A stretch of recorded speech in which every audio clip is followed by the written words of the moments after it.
వీడు చూడండి ఏ విధంగా భయం లేకుండా గొర్రెల మధ్యలోకి వెళ్ళి వాటితో ఎలా ఆడుకుంటున్నాడు. ఇంత కూడా కొంచెం కూడా భయం లేకుండా వాటి మధ్యలోకి వెళ్ళిపోవడం జరిగింది. ఒక్కసారి ఆ గొర్రెపోత వచ్చి గుద్దితే రెండు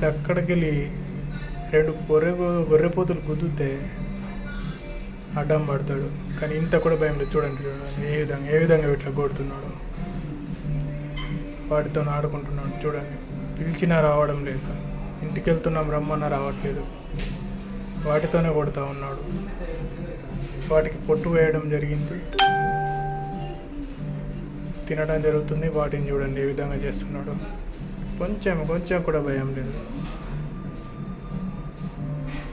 మేము వేసవికాలంలో ఈ విధంగా గడ్డి దొరకనప్పుడు ఇలా మామిడి పొట్టుని ఈ విధంగా గొర్రెలకు వేయడం జరుగుతుంది. వాటితో కొద్దిగా నైనా ఆకలి తీరుతుందని ఇలా వేయడం జరుగుతుంది.